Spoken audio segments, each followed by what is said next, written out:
하나님의 말씀은 마태복음 5장 13절부터 16절까지입니다. 말씀을 봉독하여 드리겠습니다. 너희는 세상의 소금이니 소금이 만일 그 맛을 잃으면 무엇으로 짜게 하리요?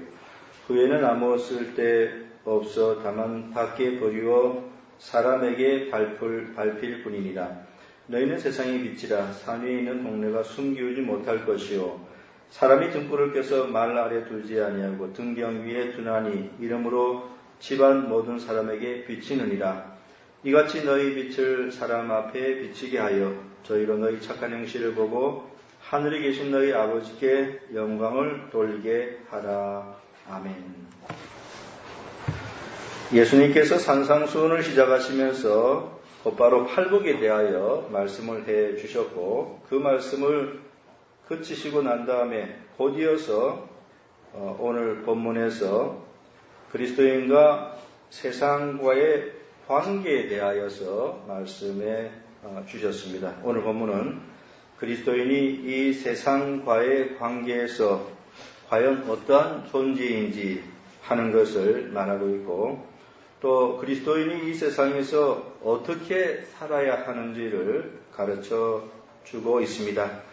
그리스도인들은 이 세상을 떠나 사람들이 살지 않는 외딴 곳에 가서 살아야 하는 그러한 존재가 결코 아닙니다. 어떤 사람들은 수도원과 같은 세상과 완전히 단절된 그러한 곳에 들어가서 지내야 된다라고 주장하는 사람도 있고, 또 그렇게 인생을 살아가는 사람들도 많이 있습니다. 그러나 그것은 결코 성경적인 방식이 아닌 것입니다. 성경은 그리스도인들에게 세상 밖으로 나가서 살라, 그렇게 결코 말씀하지 않습니다. 고린도전서 5장 10절에 이 말은 이 세상에 음행하는 자들이나 탐하는 자들과 토색하는 자들이나 우상 숭배하는 자들을 도무지 사귀지 말라 하는 것이 아니니 만일 그리하려면 세상 밖으로 나가야 할 것이라 라고 하였습니다. 사도 바울의 이 말에 보면은 그리스도인이 세상을 떠나서 살아가야 되는 것은 결코 아니다, 그런 의미로 말을 한 것입니다. 그리스도인들은 세상 밖으로 나가서 살아야 하는 존재가 아니고 그 반대로 세상 안에서 살아야 되고, 또 세상 안에 살면서 소금과 빛의 역할을 잘 감당해야 하는 것입니다. 그리스도인들은 이 세상의 소금이고 또한 빛입니다. 그래서 오늘 이 시간에 저는 그리스도인들의 이 두 가지 역할, 소금과 빛으로서의 역할에 대하여 차례대로 말씀드려 보고자 합니다. 첫 번째로 그리스도인은 이 세상의 소금입니다. 오늘 본문 13절에 너희는 세상의 소금이니 소금이 만일 그 맛을 잃으면 무엇으로 짜게 하리요? 그에는 아무 쓸데없어 다만 밖에 버리고 사람에게 밟힐 뿐이니라 라고 했습니다. 여기 예수님께서 제자들과 그곳에 있는 성도들을 향하여서, 그리스도인들을 향하여서 그들이 바로 이 세상의 소금이라고 그렇게 말씀해 주셨습니다. 오직 하나님의 백성들만이 이 세상의 소금인 것입니다.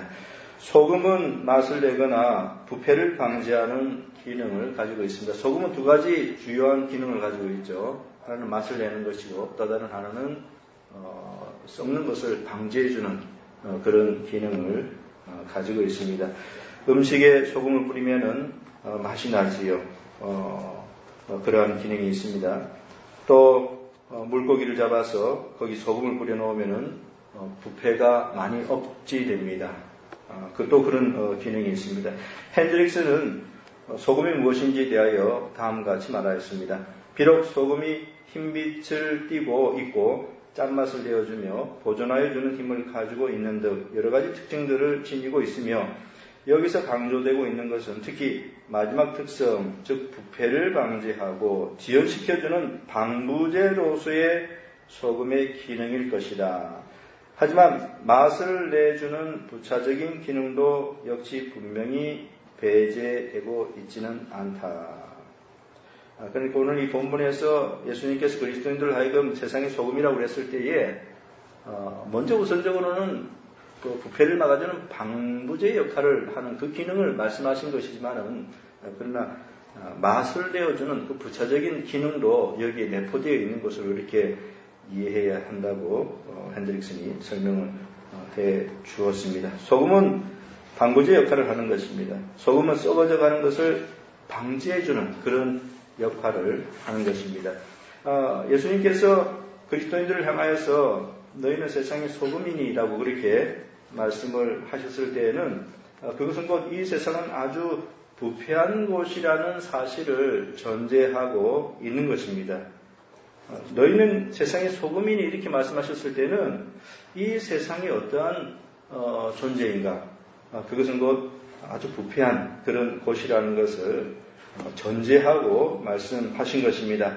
이 세상은 아담의 타락으로 인하여 아주 부패한 그러한 곳입니다. 이 세상은 아담 안에 있는 타락하고 부패한 사람들이 모여서 구성된 그러한 곳입니다. 그러니까 이 세상을 구성하고 있는 한 사람 한 사람이 다 아담 안에서 타락하고 부패한 존재들이거든요. 그러한 존재들이 다 모여있는 세상, 어떠한 곳이겠습니까? 한 사람 한 사람이 다 부패한, 전적으로 타락한 그런 존재들이기 때문에 그러한 사람들 다 모아놓은 세상은 당연히 부패한 그런 곳이 되는 것이죠.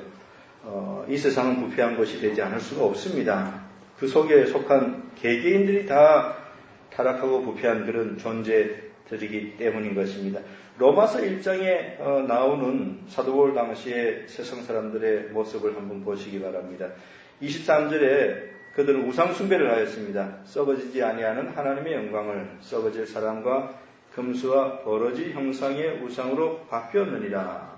또 26, 27절에서는 그들이 동성을 향하여, 이성을 향하는 것이 아니라 동성을 향하여 음행을 행한다고 하였습니다. 이를 인하여 하나님께서 저희를 부끄러운 욕심에 내어버려 두셨으니 곧 저희 여인들도 순리대로 쓸 것을 바꾸어 영리로 쓰며 이와 같이 남자들도 순리대로 여인 서기를 버리고 서로 향하여 음욕이 부릴 듯하며 남자가 남자로 더불어 부끄러운 일을 행하여 저희의 그릇 때문에 상당한 보응을 그 자신에 받았느니라. 그러니까 사도 바울 시대에도 오늘날 사회적으로 크게 문제시되고 있는 이 문제가 만연하고 있었던 것입니다. 그리고 29절부터 31절까지 보면은 각종 죄악을 짓고 그 시대에 사람들이 살아간다고 바울이 이렇게 말합니다. 그 모든 불의, 추악, 탐욕, 악의가 가득한 자요, 시기, 살인, 분쟁, 사기, 압독이 가득한 자요, 수근수근하는 자요, 비방하는 자요, 하나님이 미워하시는 자요, 능욕하는 자요, 교만한 자요, 자랑하는 자요, 악을 도모하는 자요, 부모를 거역하는 자요, 우매한 자요, 배악하는 자요, 무정한 자요, 무자비한 자라. 이것이 바로 사도 바울 시대에 로마의 그 사회의 모습이었고 또 이 세상의 모습이기도 한 것입니다. 사람들이 사는 곳은 어김없이 이처럼 부패하여 있습니다.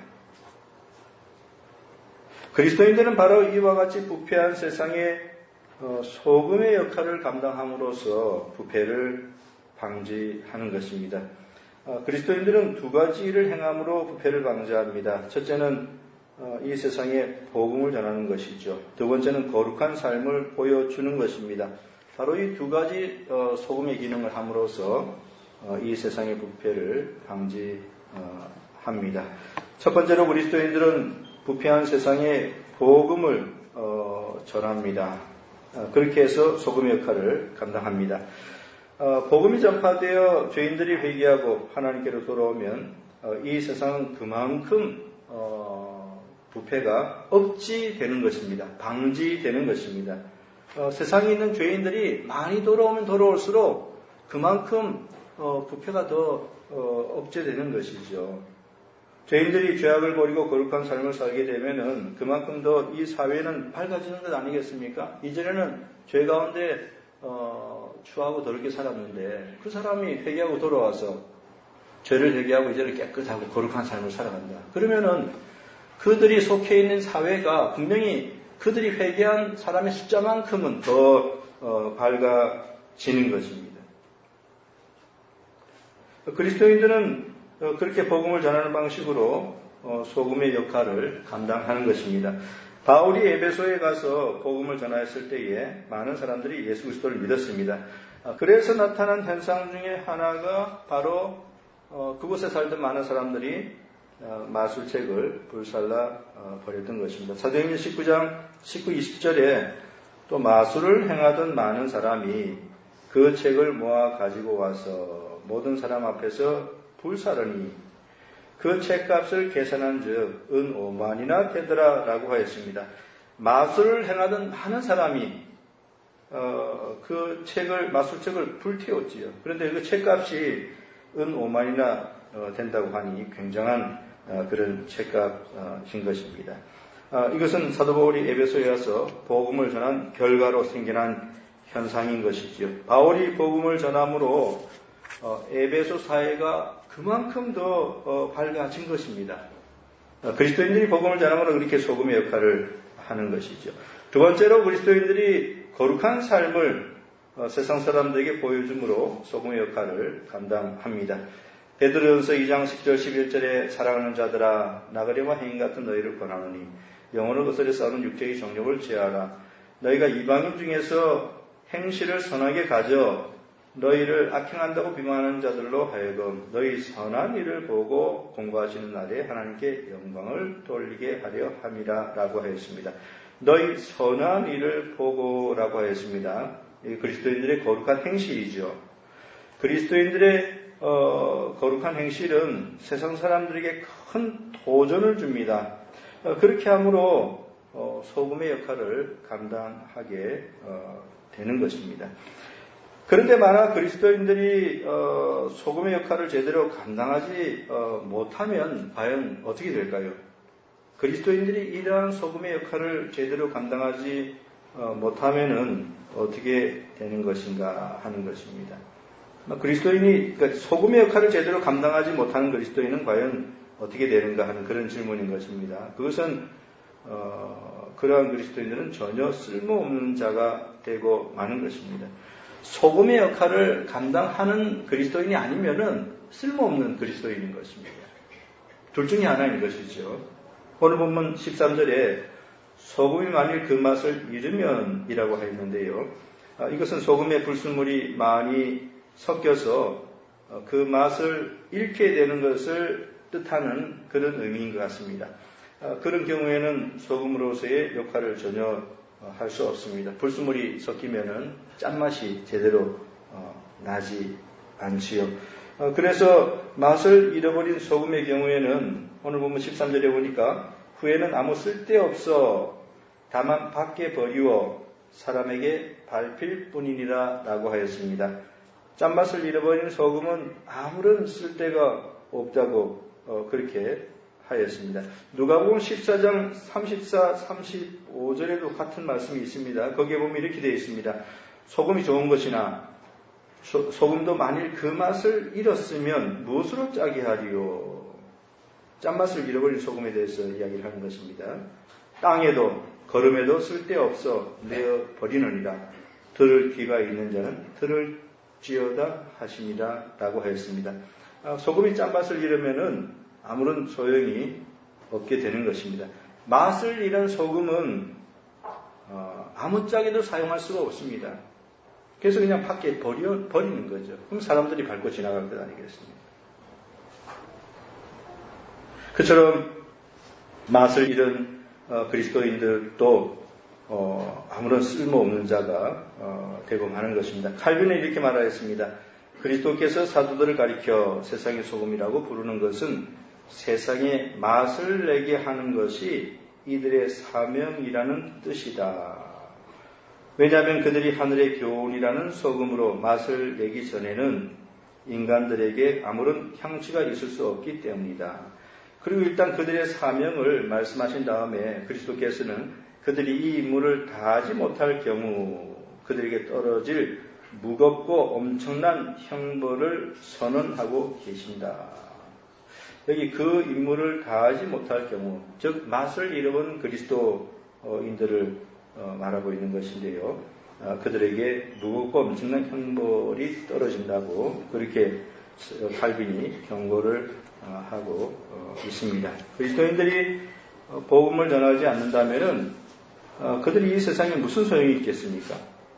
그리스도인들이 거룩한 삶을 살지 못한다면 그들이 이 세상에 무슨 소용이 있겠습니까? 아무런 소용이 없는 것이죠. 사랑하는 성도 여러분, 여러분들은 이 세상을 살아가면서 부패를 방지하는 소금의 역할을 잘 감당하고 있습니까? 여러분들이 잊지 말아야 될 것은 그리스도인들은 이 부패한 세상의 소금이라는 사실입니다. 그리스도인들만이 이 세상의 부패를 방지하는 그런 역할을 하는 소금인 것을 우리는 절대로 잊어서는 안 되겠습니다. 두 번째로 그리스도인들은 이 세상의 빛입니다. 오늘 본문 14절부터 16절까지 해서 너희는 세상의 빛이라 산 위에 있는 동네가 숨겨오지 못할 것이요 사람이 등불을 켜서 말 아래 두지 아니하고 등경 위에 두나니 이름으로 집안 모든 사람에게 비추느니라. 이같이 너희 빛을 사람 앞에 비추게 하여 저희로 너희 착한 행실을 보고 하늘에 계신 너희 아버지께 영광을 돌리게 하라라고 했습니다. 여기 예수님께서는 그리스도인들이 이 세상에 빛의 역할을 하는 존재들이라고 말씀해 주고 계십니다. 그러니까 그리스도인들은 이 세상과의 관계에서 소금일 뿐만 아니라 또한 빛이기도 한 것입니다. 빛은 어둠을 밝히는 것입니다. 창세기 1장 3, 4절에 하나님이 가라사대 빛이 있으라 하시매 빛이 있었고 그 빛이 하나님의 보시기에 좋았더라. 하나님이 빛과 어둠을 나누사라고 했습니다. 빛은 어둠을 밝히는 것입니다. 만약 빛이 없으면은 사람들은 사물을 볼 수 없습니다. 태양빛이 환하게 비추어주고 있기 때문에 사람들은 세상의 사물들을 훤히 바라볼 수 있습니다. 그러나 밤이 되면 어떻습니까? 태양이 사라지고 태양빛이 사라지고 그러면은 어두워지죠. 그러면 우리들은 아무것도 볼 수 없습니다. 밤에는 나무들도 보이지 않고 새들도 보이지 않습니다. 꽃들도 우리 볼 수 없고요. 또 시냇물이 흐르는 것도 우리는 볼 수 없습니다. 단 한 점의 빛도 없는 어두운 산속길을 제가 잠깐 걸어본 적이 있었는데요. 그때 눈에 보이는 것은 아무것도 없었습니다. 말 그대로 칠흑같이 어두운 그러한 산속이었습니다. 칠흑같은 어두운 밤에는 아무것도 볼 수가 없는 것입니다. 출애굽기 10장 21절부터 23절까지에 보면은 애굽의 흑암의 재앙이 임하였다고 했는데요. 그때 애굽 사람들은 아무것도 볼 수 없었고 또 움직일 수조차 없었다고 하였습니다. 여호와께서 모세에게 이르시되 하늘을 향하여 내 손을 들어 애굽 땅 위에 흑암이 있게 하라. 곧 더듬을 만한 흑암이 이리라. 모세가 하늘을 향하여 손을 들매 캄캄한 흑암이 3일 동안 애굽 온 땅에 있어서 그동안은 사람이 서로 볼 수 없으며 자기 처소에서 일어나는 자가 없으되 라고 하였습니다. 애굽 사람들은 서로 볼 수도 없었고 또 너무나 어둡기 때문에 어디가 어딘지 모르죠. 그러니까 처소에서 일어나는 자도 없었다고 하였습니다. 빛이 없으면은 바로 이렇게 되는 것입니다. 빛은 정말로 중요한 것입니다. 빛은 어둠을 환하게 밝혀주는 것이죠. 빛이 비치면은 비로소 사람들은 자유롭게 걸어다닐 수 있게 되는 것입니다. 예수님께서는 그리스도인들을 이 세상의 빛이라고 말씀해 주셨습니다. 이것은 그리스도인들이 이 어두운 세상을 훤히 밝히는 존재들이라는 의미입니다. 그리고 예수님께서 그리스도인들을 향하여서 너희는 세상의 빛이라고 말씀하셨을 때에는 이 세상은 아주 어두운 곳이라는 그런 사실을 전제로 말씀하신 것입니다. 이 세상은 영적으로 대단히 어둡습니다. 이 세상은 죄악으로 인하여 어두워져 있는 상태입니다. 이 세상은 도덕적으로 부패하여 있을 뿐만 아니라 진리를 아는 측면에서도 아주 어둡습니다. 사람들은 지성이 어두워져 있죠. 로마서 1장 21절에 미련한 마음이 어두워졌나니 라고 하였습니다. 세상을 구성하고 있는 개개인들의 그 지성이 다 어두워져 있습니다. 그러니까 이 세상은 아주 어두운 것이죠. 사람들의 지성이 어두워져 있습니다. 사람들의 마음이 어두워져 있습니다. 그래서 이 세상은 온통 어두운 것이죠. 어둡다, 지성이 어둡다, 마음이 어둡다, 아무것도 모른다는 것입니다. 그 뜻이 그런 것이죠. 지성이 어둡다. 뭐가 뭔지 아무것도 모른다는 것입니다. 자신들의 정체가 무엇인지 하는 거 모르는 것이죠. 자신들이 타락한 피조물인 것을 전혀 알지 못합니다. 자신들이 죄 가운데 있다는 것 전혀 알지 못하죠. 자신들이 구원을 얻기 위해서는 예수 그리스도의 십자가가 필요하다는 것, 그거 알지 못합니다. 자신들이 지금 가고 있는 곳은 지옥이라는 사실도 알지 못합니다. 지성이 어두워져 있고 마음이 어두워져 있기 때문에 아는 것이 아무것도 없습니다. 그처럼 사람들은 영적으로 아주 어두운 상태에 있습니다. 에베소서 4장 17절부터 19절까지에 그러므로 내가 이것을 말하며 주 안에서 증거하노니 이제부터는 이방인이 그 마음에 험한 것으로 행한같이 너희는 행하지 말라. 저희 총명이 어두워지고, 여기도 그런 말씀하고 있죠. 저희 총명이 어두워지고 저희 가운데 있는 무지함과, 총명이 어두워지니까 무지함이 따라오는 것입니다. 저희 가운데 있는 무지함과 저희 마음이 굳어짐으로 말미암아 하나님의 생명에서 떠나있도다. 저희가 감각 없는 자 되어 자신을 방탕에 방임하여 모든 더러운 것을 욕심으로 행하되. 그러니까 이해력, 지성, 마음이 어두워지니까요, 무지하죠. 무지하니까 도덕적으로 방탕하죠. 이게 다 서로 간에 연결되어 있는 것입니다. 세상 사람들은 영적으로 아주 어두운 상태에 있습니다. 이런 사람들이 모여있는 이 세상은 대단히 어둡습니다. 그렇다면은 이처럼 어두운 세상에 누가 과연 빛인가 하는 것이죠.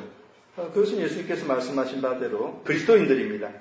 그리스도인들이 이 세상의 빛인 것이죠.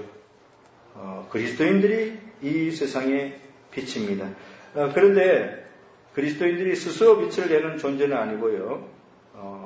스스로 빛을 내는 존재는 오직 예수님밖에 없습니다. 요한복음 9장 5절에 예수님께서 내가 세상에 있는 동안에는 세상의 빛이로라 라고 이렇게 말씀하셨습니다. 그러니까 진정한 빛, 유일한 빛은 예수님밖에 없죠. 말라기 4장 2절에서는 예수님을 의로운 태양이라고 그렇게 말씀하셨습니다. 예수님께서는 모든 빛의 근원이 되시는 그러한 분이십니다. 그렇기 때문에 그리스도인들은 스스로 빛을 내는 존재가 아니라 바로 빛의 근원이 되시는 예수님의 그 빛을 받아서 이 세상에 반사해주는 그런 의미에서의 빛인 것입니다. 너희는 세상에 빛을 했을 때에 그리스도인들이 자체적으로 무슨 빛을 발산하는 그런 존재가 아니고요. 예수 그리스도의 빛을 받아서 그 빛을 세상에 반사해주는 그런 존재인 것입니다. 그래서 그리스도인들은 예수 그리스도의 복음을 증거함으로 이 빛을 발산하는 것이고 또 자신들의 거룩한 행실을 보여줌으로 이 세상에 예수 그리스도의 빛을 반사해 주는 것입니다. 그런데 만약 그리스도인들이 이러한 빛의 역할을 제대로 감당하지 못하면은 어떻게 되는 것입니까? 그것 역시 아무런 쓸모없는 그리스도인이 되고 마는 것이죠. 그리스도인들이 빛의 역할을 감당하지 못하면은 쓸모없는 존재가 되고 마는 것입니다. 오늘 본문 15절에 사람이 등불을 켜서 말 아래 두지 아니하고 라고 하였습니다. 말이라고 하는 것은 덮어두는 이런 걸로 이제 이해를 하시면 되겠습니다. 그러니까 사람이 등불을 켜서 그 위에 뭘 덮어버렸다 이런 의미로 이해하시면 되겠습니다. 그 등불을 켜고 난 다음에 그 위에 말이라고 하는 것을 이제 그걸 가지고 덮어버렸다. 그러면은 그 빛이 전혀 비치지 못하는 것이죠. 등불을 켜서 말 아래 두면은 그 등불은 아무런 쓸모가 없는 것이 되고 맙니다. 말 아래에 놓여있는 등불은 어두운 밤을 밝히지 못합니다. 우리나라 과거에 전기불이 없던 시대에 밤이 되면 사람들이 방 안에서 호롱불을 밝혔습니다. 호롱불을 켜서 조금 높은 곳에 놓아두면은 그 빛이 방 안 온 구석을 환하게 밝혔지요. 그러면은 그 호롱불 밑에서 사람들이 일을 하기도 하고 또 책을 읽기도 하였습니다. 그런데 만약에 그 호롱불을 그릇으로 덮어버리면 어떻게 되는 것입니까? 그러면은 그 호롱불은 어두운 밤에 아무런 쓸모없는 존재가 되고 마는 것이죠. 어두운 밤의 빛이라고 하는 것은 산 위에 있는 동네처럼 숨기우지 못하는 그러한 존재입니다. 산 위에 있는 동네는 모든 사람들이 다 볼 수 있죠. 그것은 숨길 수가 없는 것입니다. 산 위에 있는 동네는 잠실에 있는 롯데월드타워와 같습니다. 롯데월드타워. 어느 곳을 가든지 다 보이지 않습니까? 그래서 때로 깜짝깜짝 놀랄 때가 있습니다. 운전을 하고 가다가 갑자기 시선을 공중으로 들면은 거대한 롯데월드타워가 보이죠. 그건 뭐 숨길 수가 없는 것입니다. 그처럼 산 위에 있는 동네도 그처럼 숨기우지 못하는 것입니다. 이 말은 오늘 본문에서 이렇게 예수님께서 말씀하신 것은요. 여기 보니까 너희는 세상의 빛이라 산 위에 있는 동네가 숨기우지 못할 것이. 그러니까 빛이라고 하는 것이 숨기지 못한다는 것을 말씀하신 것이고요.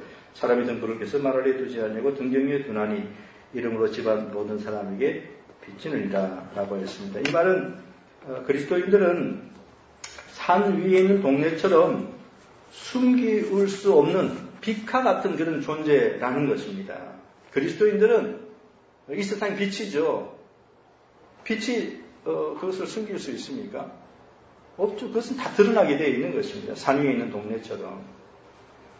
그렇다면은 그리스도인들은 빛으로서 이 세상을 환하게 마땅히 비추어야만 합니다. 그러한 존재이기 때문에 오늘 보면 16절에 이같이 너희 빛을 사람 앞에 비추게 하여 저희로 너희 착한 행실을 보고 하늘에 계신 너희 아버지께 영광을 돌리게 하라라고 하였습니다. 그리스도인은 그 존재 자체를 숨길 수 없는 빛입니다. 그런데 그러한 그리스도인이 빛의 역할을 제대로 감당하지 못한다면 어떻게 되는 것일까요? 그것은 마치 등불을 그릇으로 덮어버린 것과 똑같은 것입니다. 그래서 어두운 방 안을 밝히지 못한다면 어떻게 되는 것이죠? 그러한 등불은 필요 없죠. 그릇으로 덮여있는 등불 필요 없습니다. 빛의 역할을 감당하지 못하는 그리스도인들도 마찬가지로 아무런 쓸모가 없게 되는 것이죠.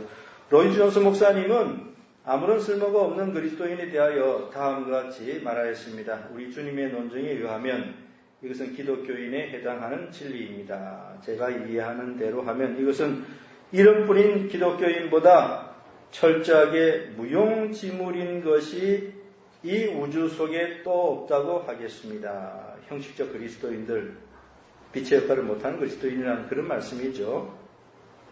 빛의 역할을 못하는 형식적인 그리스도인들보다 무용지물인 것은 이 우주 속에 또 없다. 그렇게 말하였습니다. 사도 바울은 어떤 사람들에 대해서 경건의 모양은 있으나 경건의 능력은 잃어버렸다고 하였을 때 바로 이것을 가리켜 말씀했습니다. 그들은 기독교인 같으나 실제는 아닙니다. 그들은 기독교인으로 나타나고 싶어는 하면서도 기독교인의 역할은 하지 않습니다. 빛의 역할을 감당하지 않는 것이죠.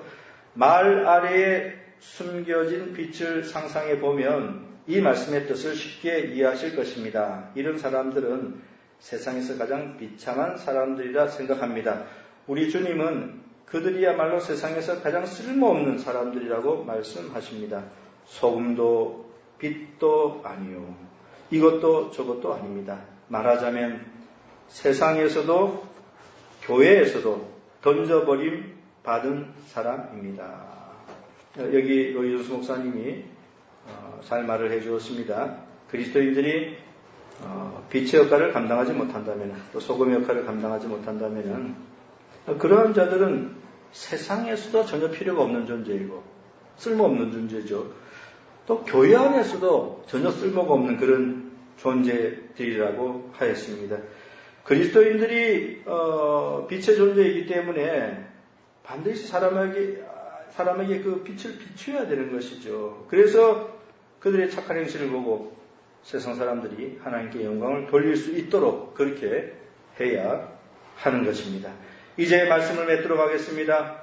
이 땅에 진실한 그리스도인들이 많이 있으면 그만큼 더 세상이 밝아지게 되어 있습니다. 왜냐하면 그들은 이 세상의 소금과 빛이기 때문에 그렇습니다. 진실한 그리스도인들은 죄를 회개하고 거듭난 사람들입니다. 진실한 그리스도인들은 매사에 정직하고 올바르게 행합니다. 진실한 그리스도인들은 매우 신뢰할 만한 사람들입니다. 그들은 뇌물을 절대로 받지 않습니다. 그들은 남을 속이지 않습니다. 그들은 모든 일에 자기 희생적이고 또 헌신적입니다. 진실한 그리스도인들은 바로 이러한 사람들이니까 이들이 바로 이 부패하고 어두운 세상에 소금과 빛의 역할을 하는 그러한 사람들인 것이죠. 이런 소금과 빛이 더 많으면 많을수록 이 세상은 더 밝아지고 더 환해지게 되는 것입니다. 그리스도인들은 복음을 전함으로 소금과 빛의 역할을 감당합니다. 그리스도인들은 거룩한 삶을 세상 사람들에게 보여줌으로써 소금과 빛의 역할을 행하는 것입니다. 여러분 모두 이 부패한 세상에서 소금의 기능을 제대로 하는 진실한 그리스도인들이 다 될 수 있기를 바랍니다. 또 이 어두운 세상에서 빛을 환하게 비추어주는 그러한 진실한 성도들이 다 될 수 있기를 간절히 바랍니다.